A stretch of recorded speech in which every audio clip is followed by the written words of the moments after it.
Welcome back everyone, Patrick here, and moving on to the next factoring video. We gotta factor each of these quadratics if it is possible. So we're gonna be doing these by decomposition. Now, one thing I wanna mention before getting into it is notice that all of these quadratics here, they all have a positive B value and they have a positive C value. Right, so there's going to just be a certain pattern with all of these, and then in other videos when we do other further examples, we're going to have other patterns. So like we'll have a negative B value and then a positive C value, or maybe it'll be a mixture of a negative C value and then a positive or negative B value.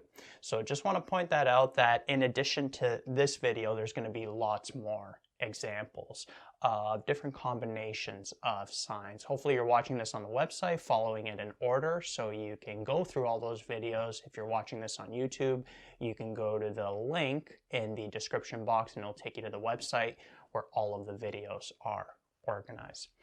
So let's start off with part A. So let me write this over here. We got x squared plus 8x plus 15.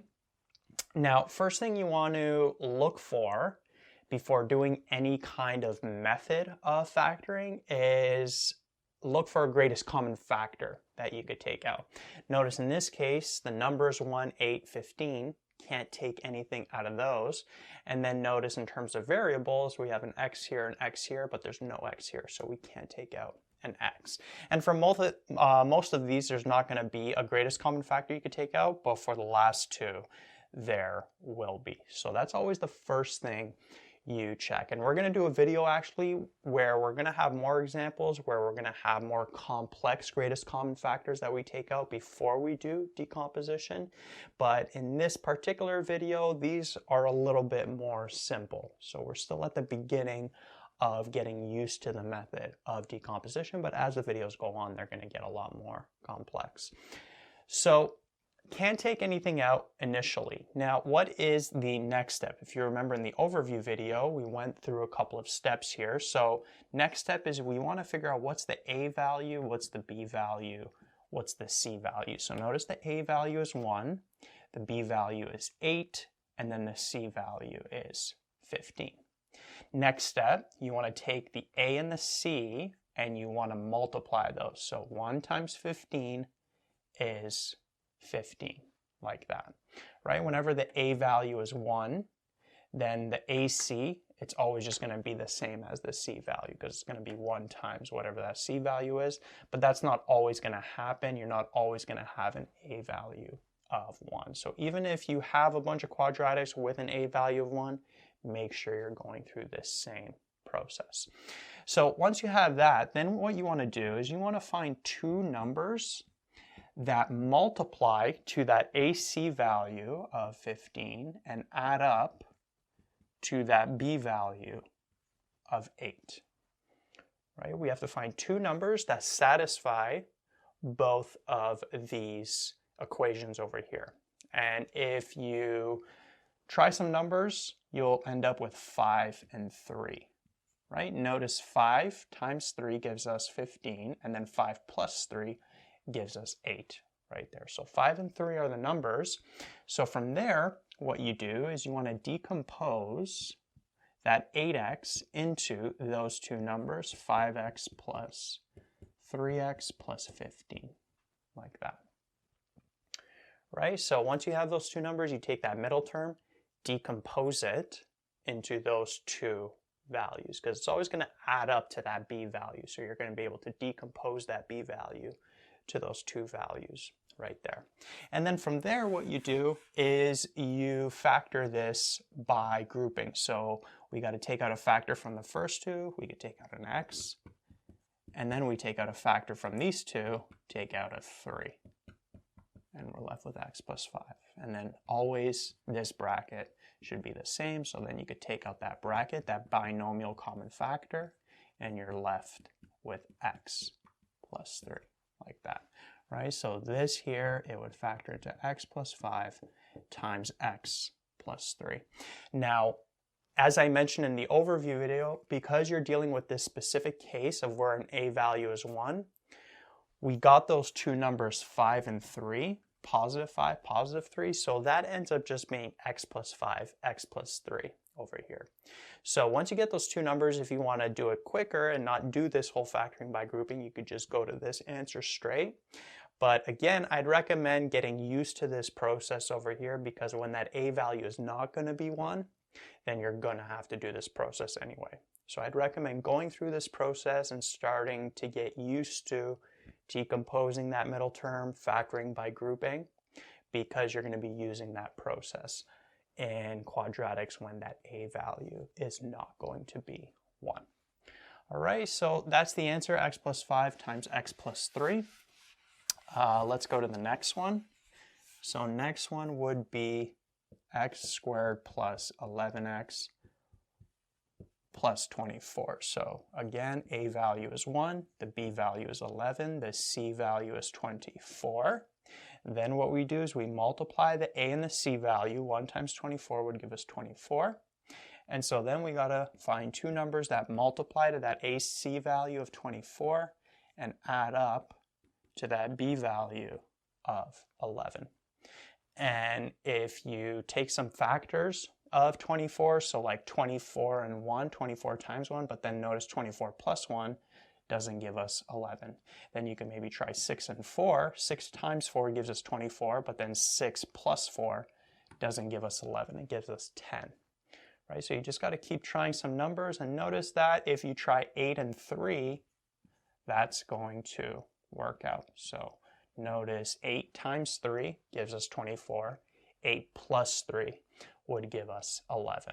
So those would be the two numbers. Now, again, because that a value is 1, once you get these two numbers, you know the final answer is just going to be x plus 8, right? Positive 8, and then x plus 3. It's just going to be those two numbers right there.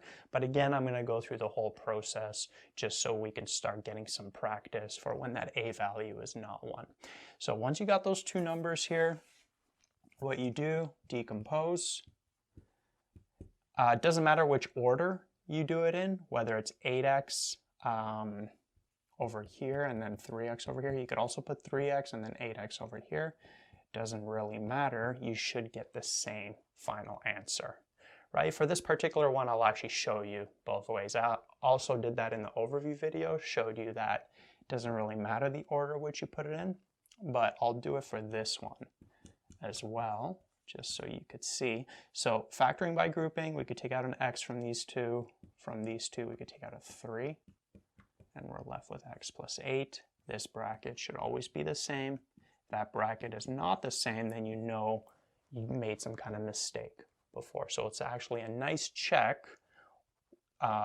in the middle of the process to see whether you're doing it correctly. So we could take out that x plus 8 from both of these, then we're left with an x plus 3. So notice, exact same that we got before with that shortcut.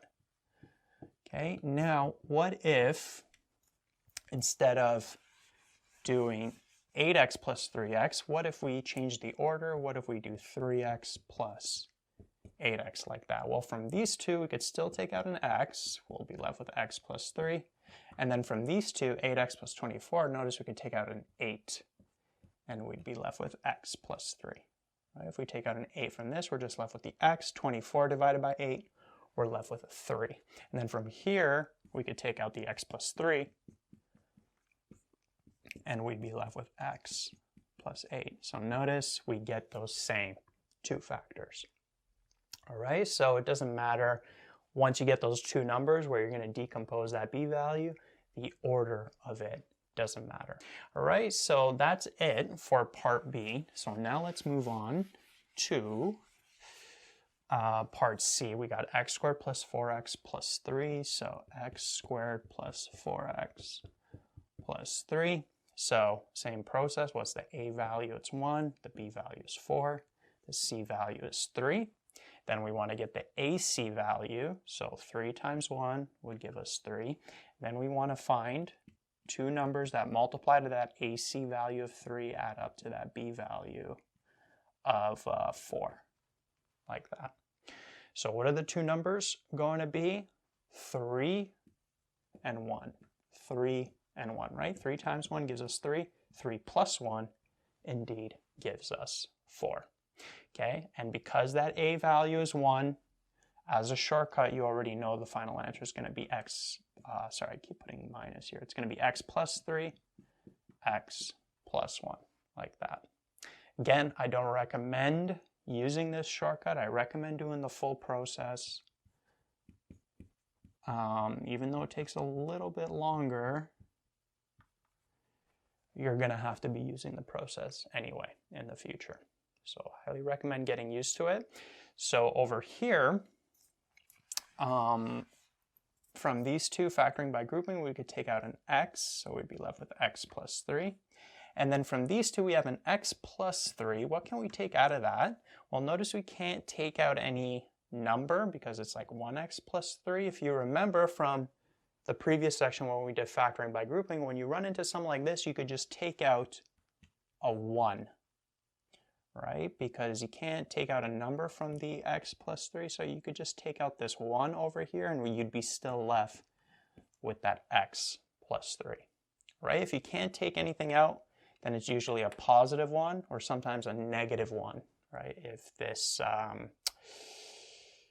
b value is going to be negative, but in this case it's not. If you can't take anything out, then you just take out a positive 1. And so notice these brackets, they're the same. Take out those brackets, what are we left with? X plus 1, like that, right? So this here is going to be x plus 3 times x plus 1. That's what it's going to factor to. Moving on to the next quadratic, we got x squared plus 10x plus 14. A value 1, B value 10, C value is 14. And then what's the AC value? 14 times 1, which gives us 14. So we got to find two numbers that multiply to that AC value of 14, add up to that B value of 10. And notice when you try a bunch of numbers here, so let's try 14 and 1. 14 plus 1 doesn't give us 10. We could try 7 and 2. 7 times 2 is 14, but then 7 plus 2 gives us 9. So close to 10, but not quite 10. And actually, there's no two numbers here, no two integers, at least, where this here is going to work out, right? We're looking for integer numbers in order for this to factor smoothly. But in this particular case, there's no two numbers, no two integers that multiply to positive 14 and then add up to 10. So in this case, this quadratic, it's actually not possible to factor, all right? And sometimes that's why it says factor each if possible. Sometimes you're going to have these ones that aren't possible to factor, and you'll be able to know once you get to this step over here when you can't find two integers that satisfy these two equations. Once that happens, once you can't find integers like that satisfy those, then it's not possible to factor. All right, and then part E, we got 3x squared plus 33x plus 84. Now this here is a particular case where you're able to take out a greatest common factor initially. In these over here, you weren't able to take out a greatest common factor, but in these two, you are going to be able to. That's always the first thing you want to check for. So notice we got a 3, a 33, and then an 84. Notice that from all of those numbers, we could take out a 3. And so what would we be left with? X squared plus 11x. And then 84 divided by 3 would give us 28, like that. So in this particular case, we're able to take out a 3 initially. That's always what you want to look for. Again, we're going to be doing a video where all of the expressions we're going to factor, there's going to be a greatest common factor you could take out. Sometimes there could also be variables here, which makes it more complex. But in this particular case, it's only a 3 that we could take out. So then what we could do is we can just work with this remaining quadratic and factor that right? Let's just forget about this, pretend that we got this quadratic to work with, so we could factor that, and then after we could bring back that 3. So in this particular case, notice the A value 1, the B value is 11, the C value is 28. What's the AC value? 28 times 1, which would give us 28. So then we got to figure out two numbers that multiply to the AC value of 28. They also add up to the B value of 11, like that. And notice that that's going to be 7 and 4. 7 times 4 is 28. 7 plus 4 is 11. Because that A value is 1 over here for this quadratic that we're factoring, we know as a shortcut that it's going to end up being x plus 7, x plus 4, right? We know it's just going to be those two numbers that are going to be the factors.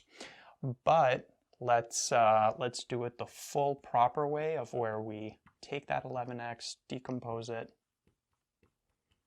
into those two numbers like that, right? Don't forget the x's here because this is 11x, which is 7x plus 4x. So we're decomposing that b value, then factor by grouping. From these two we could take out an x, and then from these two we could take out a 4, and we'd be left with x plus 7, like that. If you want to do a quick check over here, you can redistribute the x inside the bracket. Notice we'd end up with x squared plus 7x. Redistribute the 4 inside the bracket, we'd be left with 4x plus 28. So that's another quick check you could do. And then another quick check is that these two brackets should always be the same at this point. So then we could take out that x plus 7, and we'd be left with an x plus 4. All right, so this factors into that. Another check you can do that I haven't mentioned throughout this whole video is you could take this and then you could expand it if you have the time. So if we took x plus 7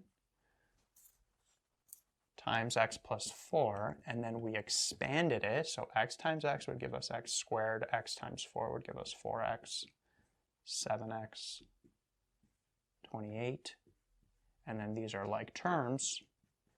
Notice that we end up with that expression that we were originally factoring. Right? So for any of these factoring kind of questions, if you have the time on a test, you could just take your answer, expand it, and make sure that you get that original expression. Because remember, expanding is the opposite of factoring. It's going the other way. So that's a nice quick way to check your answer as well, if you have the time. So yeah, this bracket here factors into these two brackets. This bracket and these two brackets multiplying are the same thing, but then we also have that 3 in front, so don't forget that. So the final answer ends up being 3 times x plus 7 times x plus 4, like that. So that's the final answer for part E. And then finally part F, let's write this out. We have 2x squared plus 30x plus 112, like that. In this particular case, remember what's the first thing you look for? Can we take something out? And we could take out a 2.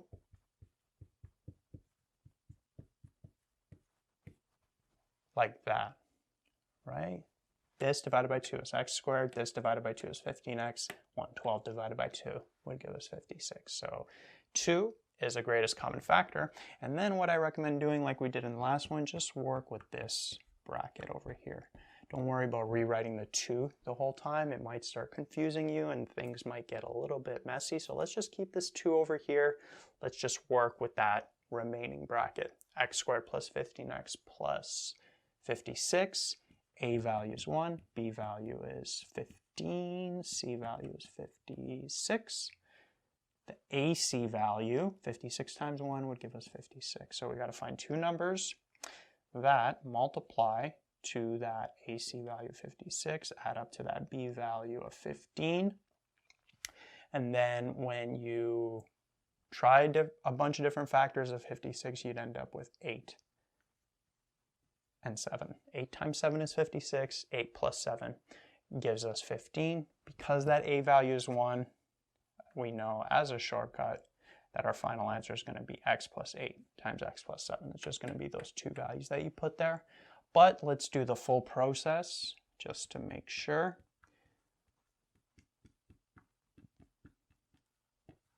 From these two, we could factor out an x.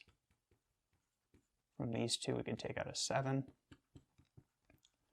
And then notice the bracket's the same. So we could take out that bracket, x plus 8 from both of those. We're left with an x plus 7, right? As expected.